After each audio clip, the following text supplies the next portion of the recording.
আসসালামু আলাইকুম ওয়া রাহমাতুল্লাহ। আশা করি সবাই ভালো আছেন। আমরা আজকে জনতা ব্যাংকের যে 20টা ম্যাথ এসেছিল সবগুলোর বিস্তারিত এবং শর্টকাট সমাধান দিয়ে দেব। এক নম্বর প্রশ্ন থেকে দেখেন 51 নম্বরে বলতেছে 1/3 প্লাস 1/3 ইকুয়ালস হাউ মেনি 12। এটা কিন্তু 12 না, কিন্তু 12 মানে 12, ঠিক আছে। আর 12 মানে যেমন ধরা আছে থার্ড, 1/3, 1/4, এই 12 মানে হচ্ছে 12 এর 1 অংশ। তার মানে 1/3 যোগ করলে কতগুলো 12 এর 1 এর সমান হবে, ঠিক আছে। তাহলে 1/3 আর 1/3 যোগ করলে 3 এর 1 মিলে হচ্ছে 3 এর 2। এই 3 এর 2টা কতগুলো 12 এর 1 এর সমান, তাই না? তার মানে আমরা দেখেন যে এই 3 এর 2 কে নিচের 3 কে যদি 12 বানাইতে চাই তাহলে 4 দ্বারা গুণ করতে হবে, আর উপরের 2 কে 4 দ্বারা গুণ করতে হবে। ভগ্নাংশকে একই সংখ্যা দ্বারা গুণ করলে সেম থাকে। তাহলে উপরে হচ্ছে 4 দুগুণা 8 আর নিচে হচ্ছে 3 আর 4 12। তার মানে 8/12 এইখানে 8 গুণন 1/12 এইভাবে লেখা যায়, অর্থাৎ 8টা 12 এর 1 আছে এই 3 এর 1 যোগ করলে যে যোগফল হবে তার মধ্যে, ঠিক আছে। তাহলে এই প্রশ্নের অ্যানসার হচ্ছে বি 8টি। 12 নম্বর দেখেন একটা জ্যামিতিক প্রশ্ন আসছিল, চিত্র দেওয়া ছিল যে ইন দা ফিগার অ্যাবভ বা বিলো, এখানে যে a + b + c আর নিচে হচ্ছে a i u কত। তো এখানে আমরা ফিগারটাতে দেখতেছি a b আর c হচ্ছে একটা ত্রিভুজের ইন্টেরিয়র অ্যাঙ্গেল, মানে হচ্ছে অন্তঃস্থ কোণ। তো আমাদের ত্রিভুজের ভিতরে তিনটা কোণ যোগ করলে 180 ডিগ্রি হয়। তাহলে abc এগুলা যোগ করলে 180 ডিগ্রি, আর এক্সটেরিয়র অ্যাঙ্গেল যেটা সেটা হচ্ছে বহিস্থ কোণ, এটা হচ্ছে ISU। তাহলে বহিস্থ কোণগুলো যোগ করলে আমরা জানি 360 ডিগ্রি হয়। অথবা এভাবে চিন্তা করতে পারি যে একটা অন্তঃস্থ কোণ মিলে একটা বহিস্থ কোণ মিলে বিপরীত পাশে দুইটা অন্তঃস্থ কোণের সমান। এইভাবে তিনটা যোগ করলে 6টা সমান হবে ভেতরে, তার মানে ডাবল হয়ে যাবে। তাহলে এখানে ক্যালকুলেশন করলে आंसर হচ্ছে হাফ। তাহলে এই প্রশ্নের आंसर হচ্ছে a হাফ।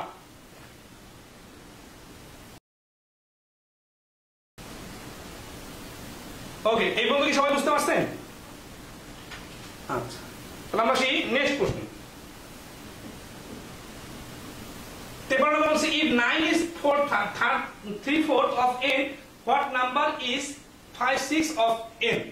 তাহলে এখানে হচ্ছে যে এই n এর সাথে n এর 4/3 ইকুয়াল টু 9। তার মানে n সমান সমান কত? 9 গুণন 4/3, 3 3 9, 3 4 12। তার মানে n এর মান হচ্ছে 12। এখন বলতেছে যে এই n এর 6/5 ভাগ কত, অর্থাৎ 12 এর সাথে 6/5 ভাগ দিলে 2, 5 দুগুণা 10। তাহলে এই প্রশ্নের आंसर হচ্ছে 10। কোনো জটিলতা নাই, ঠিক আছে, যা শুধু ধাপে ধাপে করলেই হয়ে যাবে। 54 নম্বর কি বলছে দেখেন, which of the following is greater than 1? 1 এর থেকে বড় কত? তাহলে খেয়াল রাখবেন বেসিক জিনিস যে যে কোনো প্রকৃত ভগ্নাংশ ধরেন 99/100 যদি হর ছোট হয় মানে হর বড় হয় তাহলে কিন্তু এটার মান 1 এর থেকে কম হয়। কিন্তু এখানে কি চাইছে? এখানে চাইছে গ্রেটার দ্যান 1, 1 এর থেকে বড়। তার মানে উপরে 3 নিচে 2, মানে লব বড় হতে হবে। তাহলেই শুধুমাত্র 1 এর থেকে বড় বা অপ্রকৃত ভগ্নাংশ আসবে, যেটাকে মিশ্র বানানো যাবে। তাহলে এখান থেকে আমরা দেখতেছি কি দেখেন, দশমিকের খেলা যেহেতু আছে, তাহলে দশমিক সংখ্যা একটা বেসিক জিনিস হচ্ছে কি যে এই দশমিকের পরে এখানে আছে 4টা সংখ্যা, এখানে আছে 3টা সংখ্যা। তার মানে এই 3টা বাদ দিলেও 5টা আছে, 2টা বেশি থাকতেছে। 2টা বেশি থাকলে নিচে 100 লিখতে হবে। তাহলে নিচের ভগ্নাংশটা যেহেতু বড় হয়ে যাচ্ছে তাহলে এটা 1 এর থেকে বড় না। তাহলে যেখানে উপরের সংখ্যাটা বড় হবে সেটা হচ্ছে আমাদের आंसर। এখানে নিচের 3টা দশমিকের পরে 3টা ডিজিট আছে, উপরে 2টা আছে। তাহলে 2টা 3টা থেকে বাদ দিলে এখন একটা থাকে। তার মানে উপরে গুণ 1 এর পর একটা শূন্য, 10। তাহলে সব দশমিক তুলে দিলে এখানে থাকতেছে 10/3। এইখানে আমরা দেখতেছি লবটা হরের থেকে বড়, মানে এটাকে মিশ্র বানানো যায় বা এটা অপ্রকৃত ভগ্নাংশ, এটা 1 এর থেকে বড়। তাহলে বি হচ্ছে आंसर। বাকিগুলো পরীক্ষা করার দরকার নেই। যদি পরীক্ষা করেও থাকি তাহলে এখানে দশমিকের পরে 3টা, এখানে 2টা আছে, তাহলে 2টা বাদ দিলে একটা বেশি আছে, তার মানে নিচে 10। তার মানে এটা মানে হচ্ছে 1/10। এটা তো অবশ্যই 1 এর থেকে ছোট। একই কারণে এটা তো দশমিকের পরে 3টা আছে, এখানে দশমিকের পরে 3টা, তো দশমিক তুলে দেওয়া হয়। তাহলে 3/6 কাটাকাটি করলে 1/2 আসে। বাট এইগুলা করে এক্সট্রা সময় নষ্ট করার দরকার নাই, আমাদের आंसर কিন্তু খতেই চলে আসে। তাহলে এই প্রশ্নের आंसर হচ্ছে বি। 55 নম্বর বলছে যে in a party 15 people shake their hands with each other, how many times did the handshakes take place? তাহলে যেটা হচ্ছে যে 15 জন মানুষ হ্যান্ডশেক করলে টোটাল কতগুলো হ্যান্ডশেক দেখা যাবে। এটা কম্বিনেশনের একটা প্রশ্ন। কম্বিনেশনের প্রশ্নের সিস্টেম হচ্ছে 15C2। তাহলে যেহেতু একবার হ্যান্ডশেক করতে গেলে 2 জন লোকের দরকার হয়, এবং যেহেতু মিস্টার এ মিস্টার বি এর সাথে হ্যান্ডশেক করা মানে অটোমেটিক্যালি মিস্টার বি এর মিস্টার এ এর সাথে হ্যান্ডশেক হয়ে যাওয়া, এই জন্য মিস্টার এ বি দুইজনে মিলে কিন্তু একটা হ্যান্ডশেক, এই জন্য এটা কম্বিনেশনের সূত্র। তাহলে 15C2 মানে হচ্ছে দুইটা উপাদান নিব, 15 × 14 / 2, 7 7 15 105। তাহলে এই প্রশ্নের অ্যান্সার হচ্ছে 105। যারা কম্বিনেশনের বেসিক সূত্রটা জানবেন তারা এগুলো পারবেন, ঠিক আছে। ওকে, নেক্সট আসি আমরা 56 নাম্বার। বলছে at what profit percent must an article be sold so that by selling a half that price there will be a loss of 30%। তার মানে একটা প্রোডাক্টকে একটা নির্দিষ্ট পার্সেন্টেজে লাভে বিক্রি করা হলো, যদি সেই দামের অর্ধেক দামে বিক্রি করা হয় তাহলে 30% লস হয়। উভয় ক্ষেত্রে কিন্তু কস্ট প্রাইস সেম। তাহলে সিপিটা যদি 100 হয় তাহলে SP1 কত আমরা জানি না, কিন্তু সিপি 100 হলে SP2টা এই SP এর অর্ধেক, তার মানে 30% যেহেতু লস হয়, তাহলে এখানে 100 টাকার প্রোডাকশন কস্ট হলে 70 টাকা হচ্ছে দ্বিতীয় বিক্রয় মূল্য SP2। তাহলে প্রথম বিক্রয় মূল্য হবে এই 70 এর ডাবল ছিল মানে 140। তাহলে ক্রয় মূল্য যেহেতু দুই ক্ষেত্রেই 100ই, তাহলে এইখানে লাভ হচ্ছিল কত টাকা? 140 - 100 = 40 টাকা। তাহলে এই প্রশ্নের অ্যান্সার হচ্ছে 40%, ঠিক আছে। আচ্ছা, ওকে, এখন কি সবাই ঠিক মতো শুনতে পারতেছেন? 57 নম্বর কি বলছে দেখেন, the speed of 3 cars are in the ratio 2:3:4, the ratio of the times taken by these cars to travel the same distance is। তো তিনটা কারের স্পিডের রেশিও দেওয়া আছে 2:3:4। এই কার তিনটা সেম ডিস্টেন্স অতিক্রম করলে তাদের লাগা টাইমের রেশিও কত হবে? তো আমরা জানি যে স্পিড আর টাইমের রেশিওর ক্ষেত্রে যেটা হয় সেটা হচ্ছে যে x হলে এটা 1/x হয়, মানে ব্যস্তানুপাত হয়। তাহলে এখানে 2:3:4 হলে টাইমের রেশিও হবে 1/2 অনুপাত 1/3 অনুপাত 1/4। এখন অনুপাতে ফ্র্যাকশন আসলে হরগুলা 2 3 4 এর লসাগু হচ্ছে 12 দ্বারা সবগুলোকে গুণ, ঠিক আছে। গুণ করলে কি হবে? 2 দিয়ে 12 কে কাটলে 6, 3 দিয়ে 12 কে কাটলে 4, 4 দিয়ে 12 কে কাটলে 3। তার মানে 6:4:3 হচ্ছে এই প্রশ্নের অ্যান্সার সি। আচ্ছা, এখানে একটা জিনিস খুব ইন্টারেস্টিং, সেটা হচ্ছে যে এই কাজটা আলাদা করে না করে এখানেই করা যাইতো। 2 3 4 এর লসাগু হচ্ছে 12, 2 দিয়ে 12 কে ভাগ করলে 6, 3 দিয়ে 12 কে ভাগ করলে 4, 4 দিয়ে 12 কে ভাগ করলে 3। তাহলে এটাই হচ্ছে অ্যান্সার, অর্থাৎ বুঝলে দ্রুত করা যাবে, ঠিক আছে। আচ্ছা, নেক্সটে আসি 58 নম্বর। এটা গতিবেগের একটা প্রশ্ন, খুবই ইন্টারেস্টিং, সহজে করা যাবে। A man swimming in a stream which flows 1.5 km/h finds that in a given time, বের করুন, in a given time একটা নির্দিষ্ট সময় he can swim twice as far with the stream as he can against it। তাহলে স্রোতের অনুকূলে double যায় স্রোতের প্রতিকূলের তুলনায়। at what rate does he swim? তার সাঁতার কাটার স্পিড কত, অর্থাৎ স্থির গতিবেগটা বাইর করতে বলছে। তাহলে লেট এই যে সুইমের স্পিড হচ্ছে x, তাহলে স্ট্রিমের স্পিড কত? স্ট্রিমের স্পিড কিন্তু দেওয়া আছে 1.5। তাহলে প্রশ্ন মতে কি অনুকূল গতিবেগটা ডাবল। কেন ডাবল? কারণ অনুকূলে যত সময় লাগে প্রতিকূলে তার থেকে ডাবল সময় লাগে। তাহলে অনুকূল গতি হবে x + 1.5 আর প্রতিকূল গতি হবে x - 1.5, মানে স্থির স্রোত যোগ স্থির স্রোত বিয়োগ। এই দুইটা গতি সমান সমান না, এই দুইটা গতি থেকে এটা ছোট এটা বড়। কত বড় ছোট? এই যে টুয়াইস যখন বলছে তাহলে বোঝা যাচ্ছে দ্বিগুণ। প্রতিকূল গতি তো দ্বিগুণ হতে পারে না, প্রতিকূল গতি 2 গুণ কম, তার মানে 2 দ্বারা গুণ করলে এটা সমান হবে, ঠিক আছে। তাহলে x + 1.5 = 2x - 3। তাহলে এই 2x টা এই পাশে চলে আসলে x, এই 1.5 টা চলে গেলে 4.5। তাহলে x এর মানটা হচ্ছে 4.5। তাহলে এই 4.5 এ হচ্ছে স্থির গতিবেগ, ঠিক আছে। তাহলে স্থির গতিবেগ হচ্ছে 4.5। এই প্রশ্নের অ্যান্সার হচ্ছে 4.5 km/h, ঠিক আছে। আচ্ছা, এখন আসি এই জিনিসটাকে আরো সহজে করা যায়, সেটা হচ্ছে কি এই যে টুয়াইস বলছে না, এই টুয়াইস থেকে মাথা খাটানো যায়। সেটা হচ্ছে যে অনুকূলের গতিবেগটা ডাবল আর প্রতিকূলের গতিবেগটা অর্ধেক। তার মানে এই যে বোটের স্পিড আরটা হচ্ছে স্টিমের স্পিড। এটা হচ্ছে কি 2 আর 1, সরি অনুকূল আর প্রতিকূল। তাহলে অনুকূল প্রতিকূল যদি 2 1 হয় তাহলে এখান থেকে আমরা কি বার করতে পারি 2 + 1 3, আর 2 থেকে 1 বাদ দিলে 1, মানে একবার অনুকূল বার করলাম একবার প্রতিকূল বার করলাম। এখান থেকে এই 1 ভাগের মান স্রোতের প্রতিকূলে গতিবেগ দেওয়া আছে 1.5, তাহলে এটা 3 ভাগের মান হবে 4.5। এটা বেশি সুপার শর্টকাট হয়ে যাচ্ছে, সবাই বুঝবেন না, সমীকরণটা ধরে করবেন তাহলে সহজ হবে। 59 নম্বর দেখেন, in a class 75% passed in English, 60% in mathematics and 25% fail in both the subject। তাহলে এই দুটো পাস আর একটা হচ্ছে fail. What is the percentage who passed in the both the subject?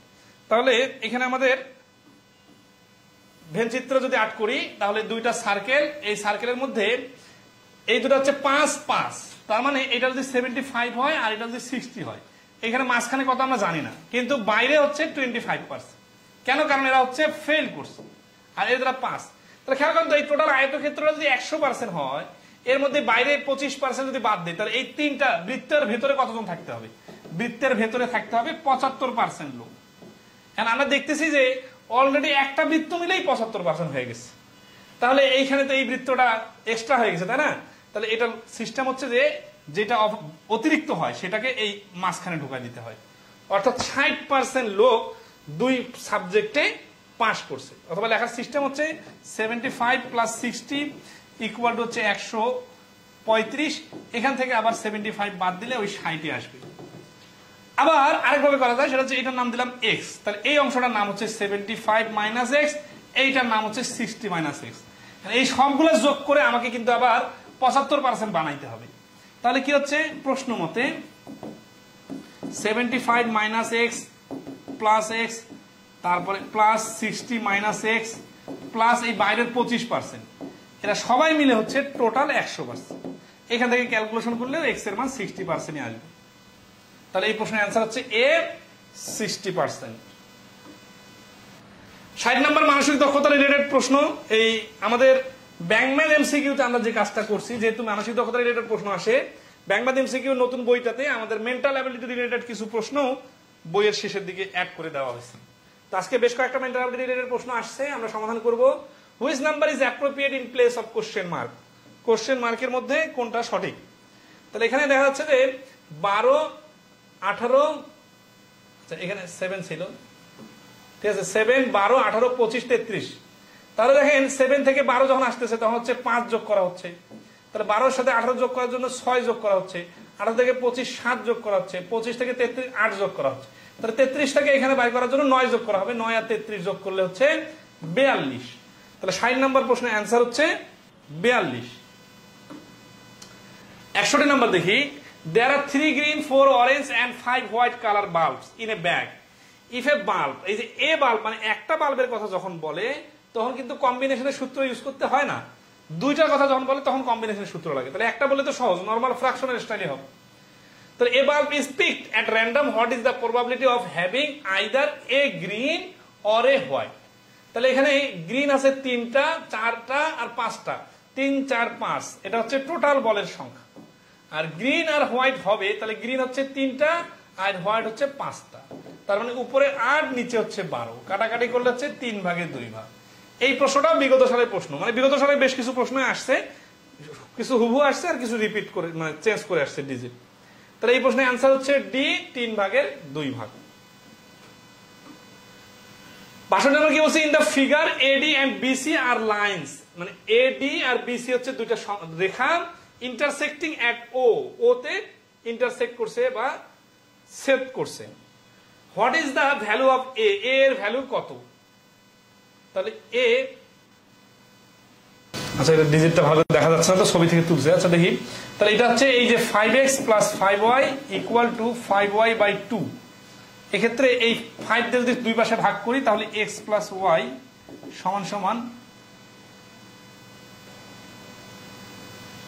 x + y/y/2, এরকম তো থাকার কথা না। তাহলে এখানে মনে হয় a আছে, 5a মেবি a, তাহলে 2x + 2a = y। এই y এর ভ্যালু হচ্ছে 2x + 2a, তাহলে এখানে যেহেতু ওয়াই আছে, চিত্রটাতে এখানে ওয়াই আছে, তাহলে ওয়াই এর জায়গায় বসানো যায় 2x প্লাস 2a। এখানে 5 এর সাথে a আছে, ওয়াই না। তাহলে এখান থেকে আমরা লেখা যায়, এখন যেহেতু ওয়াই এর মান আমরা বসাই দিলাম 2x প্লাস 2a, তাহলে 2x plus 2a equal to 2x plus 30। দুই পাশে 2x বাদ দিলে 2a সমান সমান 30, a সমান সমান 15। তাহলে এই প্রশ্নের অ্যান্সার হচ্ছে a এর ভ্যালুটা হবে 15। এই যে এখানে a আছে, ঠিক আছে। আচ্ছা, তাহলে চিত্রটাতে একটু কারেকশন আছে, চিত্রটা হচ্ছে 52 জায়গায় 5a আর এইখানে একটা y আছে, ঠিক আছে। 63 number, the tax on a commodity is diminished by 10% and its consumption increased by 10%. Find the effects on revenue. তাহলে দেখেন 10% কমার পরে, তার মানে 100 থেকে 10 কমে গেলে হয়ে যাবে 90। এখান থেকে যদি 10% বাড়ে, তাহলে 90 এর 10% মানে 9 বাড়বে। 9 যদি বাড়ে তাহলে হবে কত? 99। তাহলে শুরুতে ছিল 100, এখন হলো 99, তাহলে 1% কমবে। 1% ডিক্রিজ অথবা ডিমিনিশ, তাহলে এখানে ডিক্রিজ বাই 1%। বি হচ্ছে এই প্রশ্নের অ্যান্সার। তাহলে ইনক্রিজ ডিক্রিজের খুব সিম্পল প্রশ্ন। 64 নম্বর কি বলছে? দেয়ার আর 2 square S1 and S2, the ratio of their areas is 4 অনুপাত 25. If the side of S1 is 6 cm, what is the side of S2? তাহলে দুইটা বর্গ, এটা একটা বর্গ আর এটা আরেকটা বর্গ, এই বর্গর ratio of their areas is area. তাহলে এটা ধরেন x স্কয়ার, এটা হচ্ছে y স্কয়ার। তাহলে x স্কয়ারের এরিয়া হচ্ছে 4 আর y স্কয়ারের এরিয়া হচ্ছে 25।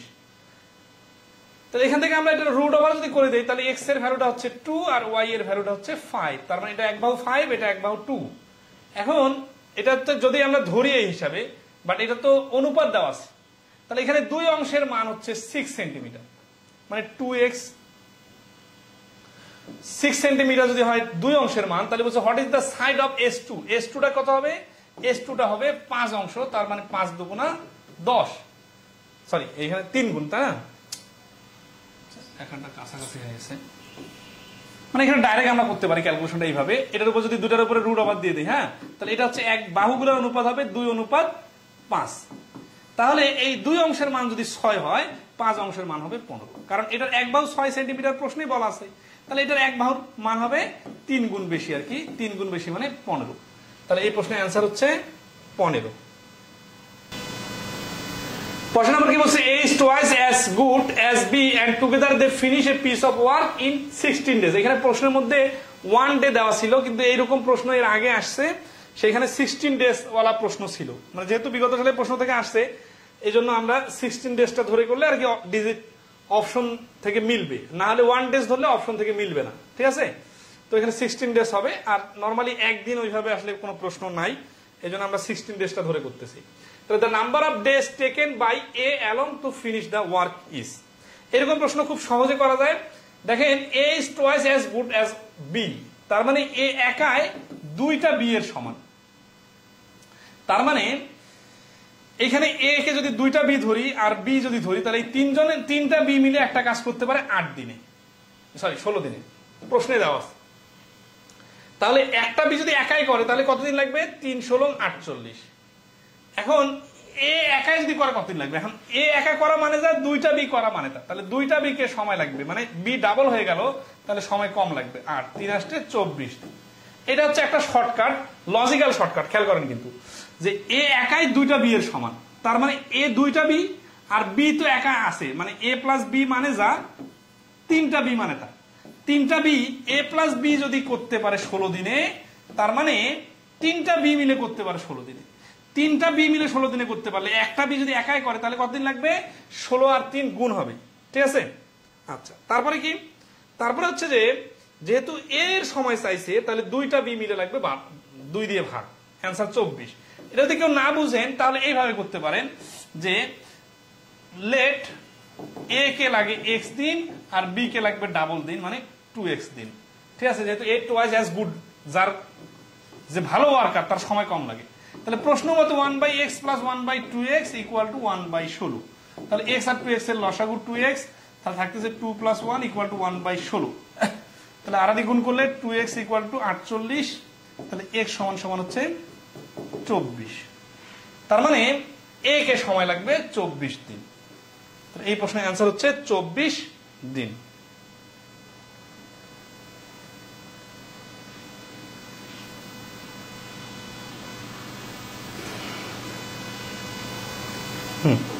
ওকে, আশা করি ক্লিয়ার। 66 নাম্বার কি বলছে, the average of two numbers is 62, দুটো সংখ্যার গড় হচ্ছে 62। if 2 is added to the smaller number, the ratio between the numbers become 1:2। what is the smaller number? তাহলে এই ক্ষেত্রে ধরেন যে xy ধরতে গেলে কিন্তু অনেক সময় লাগবে, অথচ মুখে মুখে করা যায়। আচ্ছা xy ধরে করে দেই, তাহলে ধরি একটা সংখ্যা x আর একটা সংখ্যা y, যেহেতু স্মলার গ্রেটার বলা আছে তাহলে ধরে নেই যে x হচ্ছে স্মলার, y হচ্ছে গ্রেটার। তাহলে কি হচ্ছে x ডিভাইডেড x প্লাস গড় যেহেতু বার করতে বলছে x প্লাস y সমান সমান 62 গুণন 2 মানে 124। এটা হচ্ছে একটা সমীকরণ। আরেকটা সমীকরণ কি, ছোট সংখ্যাটার সাথে 2 যোগ করলে অনুপাত হয়ে যায় 2:1:2, তার মানে উপরে 1 নিচে 2।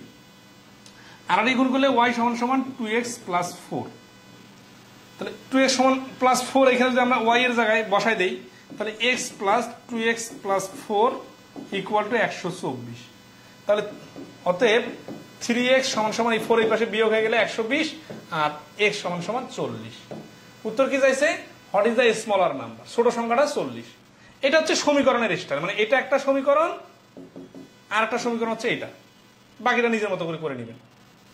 এখন আসি, এটা যদি আমরা শর্টকাটে করি তাহলে লজিক্যালি এইভাবে দেখা যাচ্ছে যে দুটা সংখ্যার যোগফল কত হবে, 62, গড় যেহেতু 62 তাহলে যোগফল হবে 140। এখন ছোট সংখ্যার সঙ্গে 2 যোগ করা মানে যা টোটাল সমষ্টিটা 126 হয়ে যাবে। এই 126 কে আবার 1:2 যদি আমরা ভাগ করি তাহলে 3 ভাগ 3 4 12, 3 দ্বারা ভাগ করলে 3 আর 4 12, 3 2 6 মানে 42 আর 84। এখন ছোট সংখ্যাটা 42 আর বড় সংখ্যাটা 84 তখনই হবে যখন 2 যোগ করা হবে ছোট সংখ্যার সাথে। তাহলে আমাদের তো 2 যোগ করার আগে চাইছে, তাহলে 2 যোগ করার আগে ছিল 40। তার মানে দেখেন এইভাবে করলে xyz এর কোনো প্রয়োজন হবে না, ঠিক আছে। 700 টাকা বলছে if the interest of টাকা is at 8% in 4 years is টাকা is, then is equal to, এটা একটা বিগত সালের প্রশ্ন, এটা আজকের পরীক্ষায় m দিয়ে আসছে, ঠিক আছে। তো এটা সূত্র দিয়েই করা যাবে, জাস্ট হচ্ছে কি চাইছে যে if the interest h এর মান কত, তাই না। তাহলে আমরা জানি I equal to p n r, তাহলে r পার্সেন্ট মানে নিচে একটা 100, তাহলে এখানে I মানে ইন্টারেস্টটা হচ্ছে কত, h টাকা, আর p প্রিন্সিপাল কত, প্রিন্সিপাল h টাকা, n কত, টাইম কত 4 ইয়ার্স, আর পার্সেন্টেজ সুদের হার কত h ডিভাইডেড 100। তাহলে এই পাশের h এই পাশের h কাটা, আর এই 4 দিয়ে এটা 100 কে কাটলে 25, তাহলে এখানে 1 থাকতেছে না, 25 আর 1 গুণ করলে 25 আর h ইকুয়াল টু, অতএব h ইকুয়াল টু 25। তাহলে এই প্রশ্নের অ্যান্সার হচ্ছে 25। তার মানে 25 টাকার 25% হারে 4 বছরের সুদ হবে 25 টাকা। আশা করি ক্লিয়ার। 68 নাম্বার, এটাও বিগত সালের প্রশ্ন, হুবহু আসছে। Two trains of equal length are running on parallel lines in the same direction at 46 km/h and 36 km/h। তার মানে একটা 46 কিলোমিটার বেগে আর 36 কিলোমিটার বেগে প্যারালাল লাইনে একই দিকে যাচ্ছে। তাহলে the faster train passes the slower train in 36 seconds, pass করতে লাগলো কত, 36 second. The length of each train, যেহেতু দুইটা ট্রেনের লেংথ কিন্তু ইকুয়াল, তাহলে আসি 46 - 36, কেন একই দিকে গেলে রিলেটিভ স্পিড বিয়োগ হয়, 10 কে আবার 5/18 দ্বারা গুণ করলে মিটার পার সেকেন্ড চলে আসবে। এইটার সঙ্গে আবার 36 সেকেন্ড লাগাই দিলে, এই যে এই 36 সেকেন্ড, তাহলে 1 সেকেন্ড মানে টোটাল কতটুকু রাস্তা গেছে সেটা বাইর হবে। তাহলে 18 দুগুণা 36, 2 5 10 10 10 100, এই 100 মিটার হচ্ছে 36 সেকেন্ডে অতিক্রান্ত টোটাল পথ। তাহলে এই 100 মিটারের মধ্যেই কি আছে, 100 মিটারের মধ্যেই দুইটা ট্রেনের দৈর্ঘ্য আছে, যেহেতু দুইটা ট্রেনের দৈর্ঘ্য সমান সমান, তাহলে একটা ট্রেনের দৈর্ঘ্য হবে 50 মিটার। তাহলে এই প্রশ্নের অ্যান্সার হবে 50 মিটার। ওকে, 69 নাম্বার বলতেছে যে in a mixture of 45 liters the ratio of milk and water is 4:1, how much water must be added to make the mixture ratio 3:2। তাহলে এই 45 কে আমরা প্রথমে ভাঙবো 4:1 এ, তার মানে হচ্ছে, আচ্ছা এখানে একটা বেসিক জিনিস একটু দেখা যায়, টেকনিকটা খুবই ইন্টারেস্টিং। 4:1 না, আর 3:2, তার মানে দেখেন এইটা হচ্ছে মিল্ক আর এটা হচ্ছে ওয়াটার, এটা মিল্ক এটা ওয়াটার। এখন মিল্ক তো মিক্স করা হয় না, তার মিল্ক তো সেম হওয়ার কথা, তাহলে 4 আর 3 তো অসমান হয়ে গেল, কি করা যায়, 4 আর 3 এর লসাগু 12, তার মানে এই 4 কে 12 বানাবো, এই 3 কেও 12 বানাবো। তাহলে 4 কে 12 বানাইতে যে 3 গুণ করে ফেলছি, তাহলে 1 কেও 3 বানাই, এই 3 কে 12 বানাইতে যে 4 গুণ করে ফেলছি, তাহলে এই 4 কেও 4 2 8 বানাই, তাহলে দেখেন এখানে কি হচ্ছে, অনুপাতটা আগে ছিল 12:3 আর পরবর্তীতে হচ্ছে 12:8। এই 12 যেহেতু সমান হয়ে গেছে, কারণ মিল্ক তো কম বেশি হবে না, যা ছিল তাই, তাহলে এই ওয়াটারটা 3 থেকে 8 হয়ে গেছে, তার মানে 5 অংশ বাড়ছে। ঠিক আছে না? আচ্ছা, তাহলে এখানে অ্যান্সারটা কি আসতেছে যে how much water must be added to make the mixer 3:2। এই 5 অংশের মান কত সেটা আমাদের বাইর করতে হবে। এখন আসি, এই 45কে যখন আমরা 4:1 ভাগ করছি তখন কি হচ্ছে, 4/5 অংশের মান 45, তার মানে 1 অংশের মান 9, তাহলে 4 লং 36 আর 9 9। আসলে এটা আমাদের অ্যান্সার না, মানে এখানে হচ্ছে যে 4 লং 36, 9 9। এখন এখান থেকে আমাদের এখানে কয় অংশ বাইর করতে বলছে, 5 অংশ, তাই না? উত্তর কি চাইছে, how much water must be added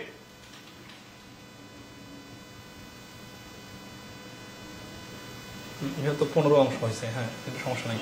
15 অংশের মান 45 হলে 1 অংশের মান হচ্ছে 3, আর এই যে অতিরিক্ত 5 অংশের মান হবে 5 গুণন 3 সমান 15। আচ্ছা, এটা শর্টকাট করতে অনেকে কঠিন মনে করতে পারেন, জাস্ট মানে বিস্তারিত দেখা দিয়ে একটু তাহলে সুবিধা হবে। 45 হচ্ছে 4:1, প্রশ্নে দেওয়া আছে এটা। হ্যাঁ, তাহলে 1 অংশের 4 অংশের মান 36 আর হচ্ছে 9। রিটেন আকারে করতে চাইলে কি করতে হয়, 36 মিল্ক আর ওয়াটার কত, 9 এর সাথে এক্স মিক্স হবে, ইকুয়াল টু নতুন অনুপাত কত হবে, 3:2। সরি, মিল্ক, হ্যাঁ মিল্ক 3:2। এটা ক্যালকুলেশন করলে হয়ে যাবে, যেহেতু ওয়াটার শুধু মিক্স হবে। এটা ক্যালকুলেশন টেকনিক কি, টেকনিক হচ্ছে যে আর গুণ করে বাকিটা করে নেবেন। 3 12 36, 12 2 24। এই যে এক্স প্লাস 9 সমান সমান যদি 24 হয়, এক্স এর মানটা হবে 24 থেকে 9 বাদ দিলে 15 অ্যান্সার। আর এই শর্টকাটের টেকনিকটা হচ্ছে কি, যে দুই জায়গাতে মিল্কের রেশিওটা সেম রাখা, তারপরে বাকিটা নরমাল নিয়মে। 70 নম্বর, এটা খুব ইজি একটা প্রশ্ন ছিল। In the figure above if the perimeter of V Z Y, এই ভি জেড আর ওয়াই এই অংশটা ত্রিভুজ, এই ত্রিভুজের প্যারিমিটার হচ্ছে 17, 5 5 আর 17, তাহলে প্যারিমিটার যদি 17 হয়, 5 5 10, এটা হবে 7। What is the area of square region V W X Y, V W X Y, তাহলে এটা যেহেতু স্কোয়ার 1/7, তাহলে এরিয়াটা হবে 7 7 49। তাহলে এই প্রশ্নের অ্যান্সার হচ্ছে 49। ভালো থাকবেন সবাই, ধন্যবাদ সবাইকে, শুভরাত্রি।